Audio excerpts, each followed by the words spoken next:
Peoples party की core committee का इजलास, वज़ीर आज़म ऐवान की अक्सरियत का एतमाद खो बैठे हैं। पीपल्स पार्टी कोर कमेटी की जानिब से ये कहा गया, एलामिया जारी किया गया जिसके मुताबिक वज़ीर आज़म के पास ब्यूरोक्रेसी को अहकामात जारी करने का मैंडेट नहीं रहा। ब्यूरोक्रेसी वज़ीर आज़म के अहकामात पर अमल की पाबंद नहीं रही। सदर मुमलिकत आरिफ अलवी वज़ीर आज़म की किसी एडवाइस पर अमल ना करें। जी हाँ, पीपल्स पार्टी की कोर कमेटी का इजलास हुआ, एलामिया जारी हो चुका है जिसके मुताबिक ये कहा गया है कि वज़ीर आज़म के पास ब्यूरोक्रेसी को अहकामात जारी करने का मैंडेट नहीं रहा।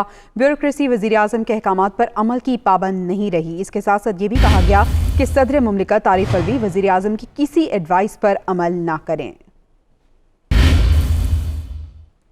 वज़ीर आज़म इमरान खान की ज़ेर सदारत तर्जुमानों का इजलास, वज़ीर आज़म ने मुनहरिफ अरकान को ज़मीर फरोश करार दे दिया।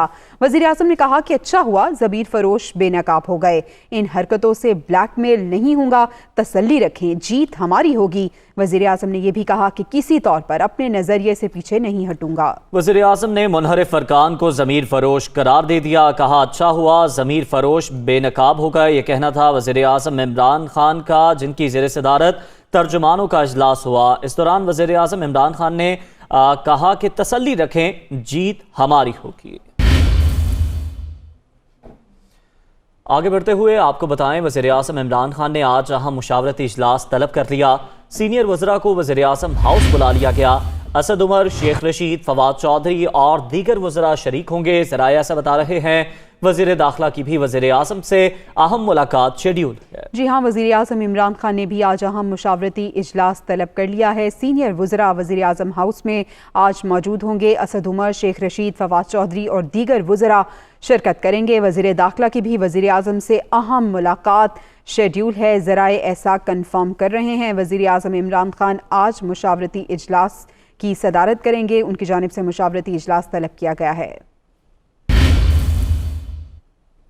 दूसरी जानिब चौधरी बरादरान की पीर को शहबाज शरीफ से अहम मुलाकात मुतवक्के है। मुस्लिम लीग काफ की जानिब से अपोजिशन की हिमायत के ऐलान का भी इम्कान है। ज़राए ऐसा बता रहे हैं काफ लीग के दोनों वफाकी वज़रा अगले हफ्ते इस्तीफ़ा दे सकते हैं। मौलाना फजल रहमान ने शहबाज शरीफ से चौधरी बरादरान की मुलाकात तय कराई।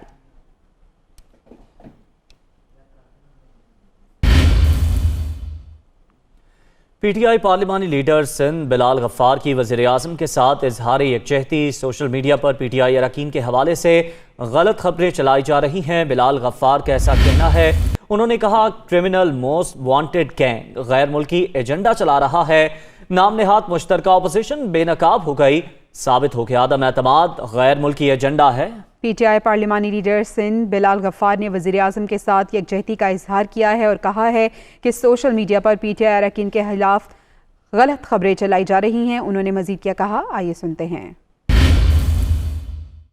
नो कॉन्फिडेंस मोशन है, ये एक फॉरेन एजेंडा, फॉरेन फंडेड है। ये जो छांगा मांगा की सियासत हो रही है, नून लीग पीपल्स पार्टी का ये वतीरा है और हम इस हॉर्स ट्रेडिंग की मुकम्मल तौर पे कंडेम करते हैं। वज़ीर आज़म से दरख्वास्त करते हैं, डिमांड करते हैं कि सिंध में गवर्नर राज लगाया जाए। तो ये तो नहीं हो सकता ना कि इमरान खान के नाम पर आप वोट लेकर कहीं और चले जाएं, तो ये भी नहीं हो सकता। तो फिर अब तहफ़्फ़ुज़ात है, इसको कैसे आप करेंगे? तो ऐसा तो ये नहीं होगा कि मैं वोट किसी और को दे दूँ जाके, ये तो मुमकिन नहीं है। ये तो है कि मैं शायद बहुत सारी बातें प्राइम मिनिस्टर से करना चाहूँगा। प्राइम मिनिस्टर वक्त देंगे तो मैं उनसे बात करूँगा, लेकिन मैं इस वक्त न्यूट्रल हूँ। अपने कायद पे भरोसा है। इस सीट के साथ गद्दारी करना, जनाब इमरान खान साहब के साथ गद्दारी करना, मैं समझता हूँ ये ऐसा है जैसे अपनी माँ के साथ कोई गद्दारी करे। एक झूठी खबर चलाई गई और मैं समझता हूँ कि ये हमारी ज़ात के ऊपर भी हमला है, ये हमारी पार्टी के ऊपर भी हमला है, ये इमरान खान के सिपाहियों के ऊपर भी हमला है। हम पाकिस्तान तहरीक इंसाफ के अंदर पैदा हुए हैं और इंशाल्लाह पाकिस्तान तहरीक इंसाफ के अंदर ही मरेंगे।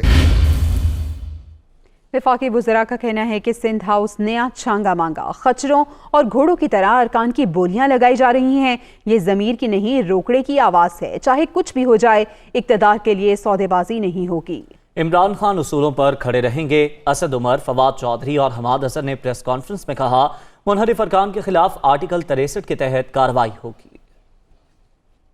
मुझे खुशी है कि परसों ही हमने कहा था कि एक्शन लेंगे, तो वो लोटे सारे खुद ही बाहर आ गए। आज हम अपनी हुकूमत बचाने के लिए किसी भी किस्म की ब्लैकमेलिंग, किसी भी किस्म की लोटासाजी, किसी भी किस्म की जो एक सौदेबाजियां चल रही हैं, हम उसको मुस्तरद करते हैं। यहाँ पे एक बिजनेस मॉडल है जरदारी का और नवाज शरीफ का, पैसे लगाओ, हुकूमत में आओ, पैसे कमाओ। अब पाकिस्तान के अवाम के ऊपर ये फर्ज आयद होता है कि वो इमरान खान की हमायत में उठ खड़े हों। आज का छांगा मांगा जो है वो सिंध हाउस है, और यहाँ पे लोगों के ज़मीर जो हैं उनको खरीदा और बेचा जा रहा है, और व्यापारी यहाँ पे इस तरह से खरीदारी कर रहे हैं मुंतखब अराकीन की कि जैसे खच्चर और घोड़े खरीदे और बेचे जाते हैं। जो बंदा ये कहता है कि मैं ज़मीर की आवाज़ पे वोट दे रहा हूँ, उस बेशरम को मैं ये कहना चाहता हूँ कि ज़मीर ये कहता है कि इमरान खान के नाम पे वोट लिया है,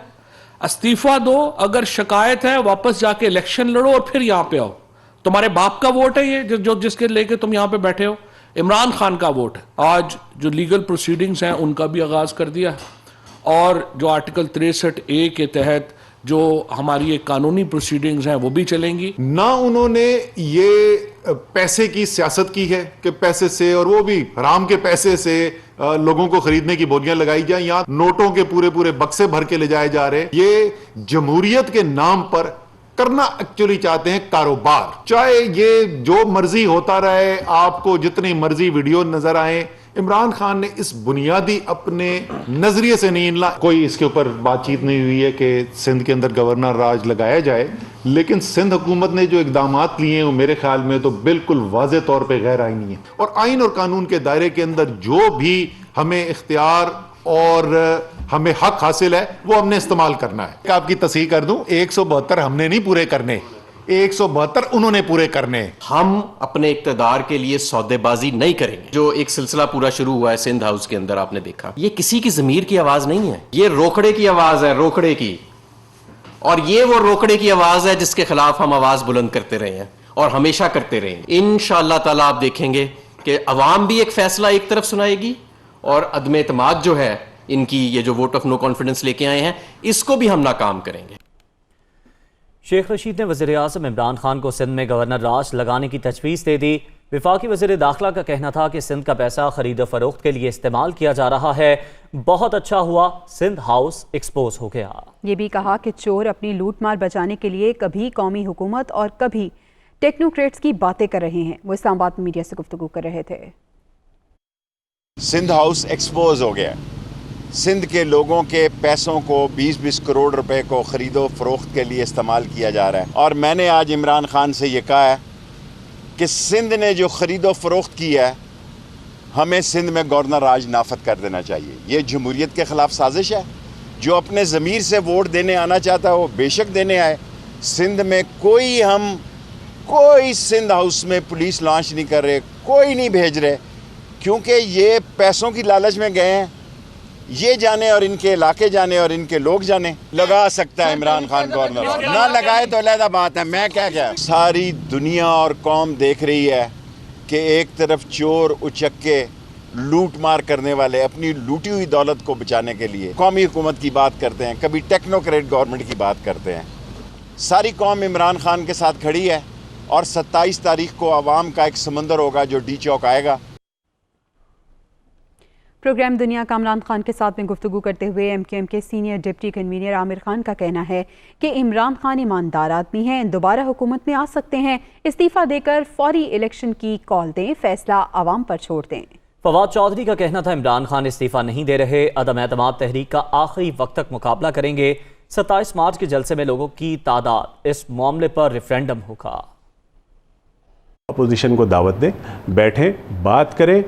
उनको एतमाद होना चाहिए कि उनके साथ उनके MNAs हैं, उनके वोटर्स हैं, वो एक हुकूमत के अंदर सरबराही की हैसियत से बैठ के अपोजिशन को एतमाद में लेकर डायलॉग करें और टाइम दे दें, इस्तीफ़ा दें और टाइम दे दें कि भाई फौरी तौर पर 1 महीने में 2 महीने में नए इलेक्शन करा दिए जाए। मैं ये समझता हूँ कि इलेक्शन कॉल कर लें, उनको इत्मीनान होना चाहिए, वो ईमानदार आदमी हैं, उनको दोबारा से उनकी हुकूमत बन सकती है, और फिर अवाम पे छोड़ दें। अगर अवाम फैसला करती है, एक ट्रांसपेरेंट इलेक्शन हो, अवाम फैसला करती है, जिसके हक़ में भी वोट दें ताकि आइंदा स्मूथली हुकूमत चल सके। ये हिजानी कैफियत पूरे मुल्क की तबाही है, मईशत का बेड़ा गर्क हो गया है। पहली बात तो ये है कि इमरान खान बिल्कुल इस्तीफ़ा नहीं दे रहे हैं। हम इस नो कॉन्फिडेंस मूव का आखिर वक्त तक मुकाबला करेंगे, और इंशाअल्लाह ताला 27 तारीख को जो हमारा जलसा होने जा रहा है उसमें जो लोगों की तादाद होगी वो भी इसका एक रेफरेंडम होगा इस सारे मामले के ऊपर। और उसके बाद हम देखते हैं कि हमने इसकी लीगल प्रोसीडिंग्स भी शुरू कर दी हैं और ये लोग जो इस वक्त जा रहे हैं वो वोट का हक इस्तेमाल नहीं कर सकेंगे इस नो कॉन्फिडेंस में। खबर आपको दें, मौलाना फजलुर रहमान की शहबाज शरीफ से उनकी रिहाइशगाह पर मुलाकात हुई। मुलाकात में सियासी सूरत हाल और तहरीक अदम एतमाद के हवाले से मुशावरत की गई। अकरम दुरानी और एहसन इकबाल भी मुलाकात में शरीक। हुकूमती मुनहरिफ MNA सामने आने के बाद उनकी सिक्योरिटी पर भी मुशावरत। जी हाँ, इस्लामाबाद में मौलाना फजलुर रहमान की शहबाज शरीफ से उनकी रिहाइशगाह पर मुलाकात हुई है। ये खबर आ रही है इस्लामाबाद से। मुलाकात में सियासी सूरत हाल और तहरीक अदम एतमाद के हवाले से मुशावरत की गई। अकरम दुरानी और एहसन इकबाल भी मुलाकात में शरीक थे। हुकूमती मुनहरिफ MNA सामने आने के बाद इनकी सिक्योरिटी पर भी मुशावरत हुई। मजीद किन अमूर पर गुफ्तगू हुई, जान लेते हैं। हमारे साथ मौजूद हैं यासिर मलिक। जी यासिर। जी बिल्कुल, देखें, मौलाना फजलुर रहमान की शहबाज शरीफ से मुलाकात जो है वो अब खत्म हो चुकी है, लेकिन ये मुलाकात जो है शहबाज शरीफ के जो मिनिस्टर इनक्लेव में घर है वहाँ पर मौलाना फजलुर रहमान पहुंचे, उन्होंने मुलाकात की। मुलाकात में मुल्क की सियासी सूरत हाल पर तबादला ख्याल किया गया। वज़ीर आज़म के खिलाफ तहरीक अदम एतमाद के ऊपर मुशावरत की गई और इस मुलाकात में एहसन इकबाल, अकरम दुरानी भी शरीक थे। और मुलाकात में अब जो हुकूमती MNA जिनके आज इंटरव्यू चले और जो सामने आ गए हैं, उनकी सिक्योरिटी के हवाले से भी तबादला ख्याल किया गया है। इसके साथ साथ साबिक सदर आसिफ अली जरदारी से भी राब्ते के हवाले से मशावरत की गई है। और दूसरा जो पीर के रोज स्टाफ लीग के वक्त से शहबाज शरीफ की मुलाकात होनी है उसके ऊपर भी मशावरत की गई है। लेकिन अब ये मुलाकात खत्म होगी और इस मुलाकात में बेसिकली जो MNA हुकूमती अपोजिशन के साथ हैं उनकी सिक्योरिटी के हवाले से तबादला ख्याल किया गया। जी बहुत शुक्रिया अपडेट करने के लिए यासिर।